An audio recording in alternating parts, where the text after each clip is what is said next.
Hello guys, most welcome. हम कर रहे हैं फाइनेंशियल मैनेजमेंट। फाइनेंशियल मैनेजमेंट में हमारा चैप्टर चल रहा है working capital management and financing. Okay, so अभी तक इस चैप्टर के अंदर हमने वर्किंग कैपिटल का कॉन्सेप्ट समझ लिया, उसके टाइप्स समझ लिए एंड वर्किंग कैपिटल मैनेजमेंट के प्रिंसिपल्स भी मैंने आपको बताए। आज हम समझने वाले हैं वर्किंग कैपिटल फाइनेंसिंग मिक्स।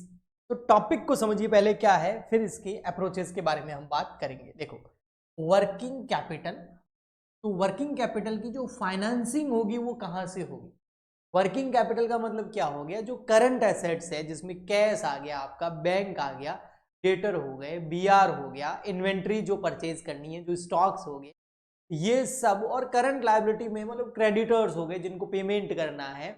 इसके अलावा जो शॉर्ट टर्म लायबिलिटीज हो गई वो करंट लायबिलिटीज हो गई जिसका पेमेंट आपको करना है। ओके, सो करंट एसेट से जो पैसा आएगा उससे हम करंट लायबिलिटी का पेमेंट करेंगे। तो क्या ये अप्रोच जो है और इन दोनों का जो डिफरेंस होता है वर्किंग कैपिटल, यानी कि इतनी रिक्वायरमेंट हमें पैसों की रहती है day to day life, day to day business life को चलाने के लिए जो हमें पेमेंट्स करने पड़ते हैं, उसका फाइनेंसिंग मिक्स क्या होगा। यानी कि वो पैसा कहां से आएगा जो हमें बिजनेस को ऑपरेट करने के लिए जो वर्किंग कैपिटल की जरूरत पड़ती है, वो पैसा कहां से आएगा। अब आप बोलोगे सर कहां से, मतलब कहां से आएगा। बिजनेस से आएगा, मतलब बिजनेस से बहुत सारे सोर्सेज होते हैं ना, बहुत सारे फाइनेंसिंग ऑप्शंस होते हैं ना। जैसे आपकी जो कैपिटल लगी हुई है बिजनेस के अंदर, जो आपने कैपिटल लगाई है, क्या वहां से आप पैसा निकाल के वर्किंग कैपिटल के लिए यूज करेंगे, या फिर जो आपने लॉन्ग टर्म लोन्स ले रखे हैं, लॉन्ग टर्म फाइनेंसिंग के ऑप्शंस अवेलेबल है, वहां से आप वर्किंग कैपिटल के लिए पैसा निकालोगे, या फिर जो आपके शॉर्ट टर्म ऑप्शंस हैं, short term borrowings, short term loans, bank overdraft facilities जो होती है, वहां से पैसा निकाल के आप वर्किंग कैपिटल का पेमेंट करोगे, वर्किंग कैपिटल को डिसाइड करोगे, यानी कि उसकी जरूरत को पूरा करोगे।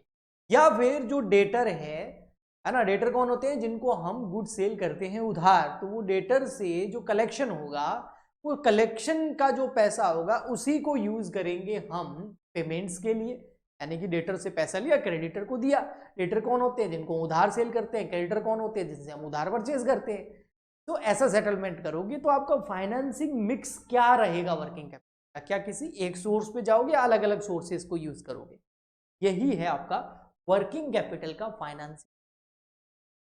अब इसके अंदर 3 अप्रोचेज हैं। एक है हेजिंग अप्रोच। सबसे पहले तो हेजिंग वर्ड को समझना बहुत जरूरी है। हेज वर्ड का मतलब होता है रिस्क को कवर देना, कवर करना। फॉर एग्जाम्पल के लिए मैं आपको देखूं तो आपने जो आर्मी से रिलेटेड मूवीज होती है ना, जिसमें एक वॉर सीन चल रहा होता है, उसमें आपने ऐसी मूवीज अगर आपने देखी होगी तो आपको याद होगा, उसमें क्या होता है, जब वो वॉर चल रहा होता है तब जो वो टीम होती है, जो टीम वर्क चल रहा होता है, उसके अंदर आपने देखा होगा, वो बोलते हैं, देखो एक जो ऑफिसर होता है वो बोलता है मैं आगे जा रहा हूं, मुझको कवर देना। मतलब वो यहां से वहां जाएगा और सामने से गोलियां बरस रही है, तो रिस्क है ना, उसमें हैवी रिस्क है। तो उस रिस्क को कम करने के लिए जो उसके टीम के साथी है वो कवर देते हैं उसको, यानी कि वो भी फायरिंग करनी स्टार्ट कर देते हैं, सामने से फायरिंग रुक जाती है और वो निकल जाते हैं। तो कवर, तो रिस्क को कवर कम करने के लिए कवरिंग दी गई, यानी हैज, हैज इसको रिस्क को कम कर। अब रिस्क को कम कैसे करना, रिस्क को मैनेज कैसे करना, या रिस्क को एक लेवल पर कैसे रोकना, उसको हेजिंग बोल। आपने रिस्क तो ले लिया लेकिन उसको कम करने की, तो इसको हेजिंग अप्रोच या फिर मैचिंग अप्रोच भी बोलते हैं। ठीक है, हेजिंग या मैचिंग। अब ये अप्रोच क्या बोलती है, ये अप्रोच बोलती है कि आप ऐसा करो, आपको जो मैंने आपको टाइप्स ऑफ वर्किंग कैपिटल बताए थे ना, जो इस चैप्टर का फर्स्ट लेक्चर था उसके अंदर, सॉरी, तो उसमें ये क्या बोलता है, ये बोलता है जो आपको परमानेंट वर्किंग कैपिटल की जरूरत है, परमानेंट, जो परमानेंट वर्किंग कैपिटल चाहिए ना आपको, हाँ, वो तो आप लॉन्ग टर्म सोर्स से ले लो। वो कहां से ले लो, लॉन्ग टर्म सोर्स। जो भी आपकी लॉन्ग टर्म सोर्स है फाइनेंसिंग, चाहे वो आपकी फिक्स कैपिटल है ना, वहां से आप क्या कर लो, जो परमानेंट वर्किंग कैपिटल है उसको पूरा कर लो। के अंदर अधिकतर करंट एसेट्स आ गए आपको, जैसे इन्वेंट्री परचेज करनी है आपको, स्टॉक परचेज, किसी को पेमेंट करना है ना, तो कैश आपको चाहिए, बैंक में बैलेंस चाहिए आपको, तो वो आप लॉन्ग टर्म सोर्सेस से। इसके अलावा आपको एक कैपिटल और चाहिए होती है सर, वो कौन सी होती है? वो होती है आपकी टेम्परेरी। तो जो टेम्परेरी वर्किंग कैपिटल है उसकी जो जरूरत है वो आप शॉर्ट टर्म फंड से, शॉर्ट टर्म सोर्सेज जो होते हैं जहां से आप शॉर्ट टर्म के लिए पैसा निकाल सकते हो, फिर आपको वापस पेमेंट करना। लॉन्ग टर्म में तो फिर लॉन्ग टर्म हो गया ना कि पैसा आपको आराम से पे करना है, और यहाँ आपको पैसा फटाफट पे करना है। तो आराम से पे करना है तो उसकी कॉस्ट बढ़ जाएगी ना, है ना।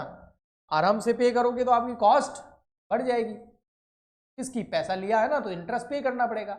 और शॉर्ट टर्म भी यूज कर रहे हो तो इससे आपकी कॉस्ट कम हो जाएगी, थोड़े टाइम तक इंटरेस्ट पे करना है ना, जैसे यहाँ पर 2 महीने के लिए पे करना है या 2 साल के लिए इंटरेस्ट पे करना है, तो एक कॉस्ट बढ़ा रहा है, एक आपकी कॉस्ट कम कर रहा है। तो लॉन्ग टर्म से कॉस्ट कम हो गई, शॉर्ट टर्म से कॉस्ट लॉन्ग टर्म से कॉस्ट बढ़ गई, और शॉर्ट टर्म फंड यानी कि फाइनेंसिंग यानी कि लोन्स का यूज करने से आपकी कॉस्ट कम हो जाएगी।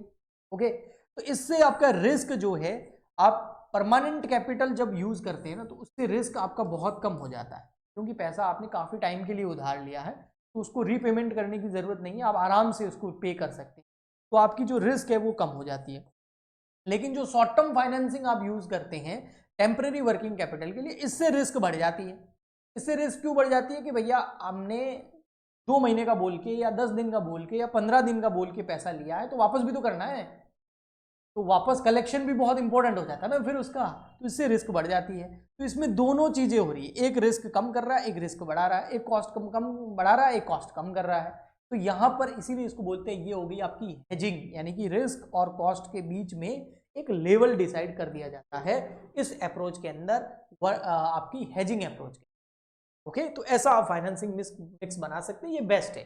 नेक्स्ट आता है आपका कंजर्वेटिव अप्रोच, इसका नाम ही कैसा है? कंजर्वेटिव। अब कंजर्वेटिव में क्या होगा, जितनी भी वर्किंग कैपिटल की जरूरत है आपको वर्किंग कैपिटल है करंट एसेट्स के लिए इन्वेंट्री परचेज करनी है, पेमेंट्स करने हैं, है ना, उसके लिए आपको पैसा चाहिए, तो वो जो भी आपको पैसा चाहिए ना वो ले लीजिए आप सीधा के सीधा लॉन्ग टर्म फंड से। हाँ भाई, लॉन्ग टर्म सोर्सेज से यूज कीजिए, आपको शॉर्ट टर्म को यूज करने की जरूरत नहीं है। हाँ, कोई इमरजेंसी हो जाए, हाँ इमरजेंसी हो जाए कोई, तो उसके लिए जो है इमरजेंसी हो जाए कोई, इमरजेंसी में आपको वर्किंग कैपिटल चाहिए, उसके लिए आप शॉर्ट टर्म फंड का यूज कर, शॉर्ट टर्म फाइनेंसिंग उसका कर सकते हैं, शॉर्ट टर्म के लिए लोन ले सकते हैं। तो इसमें बताए क्या, इसमें आप ज्यादा यूज क्या करते हैं? Long term sources. तो लॉन्ग टर्म सोर्सेज आप ज्यादा यूज करते हैं ना, हाँ, तो इससे आपकी कॉस्ट बढ़ जाती है। हाँ, इससे आपकी जो कॉस्ट है वो बढ़ जाती है, बट रिस्क क्या हो जाती है? क्यों? आपने लॉन्ग टर्म के लिए पैसा लिया है तो अभी आपको पेमेंट करना नहीं है, तो आराम से आप उसको यूज कर सकते हो, लेकिन लॉन्ग टर्म तक आपको इंटरेस्ट पे करना पड़ेगा, 10 साल, 5 साल, 4 साल, तो आपकी कॉस्ट बढ़ जाएगी लेकिन रिस्क कम हो जाएगा।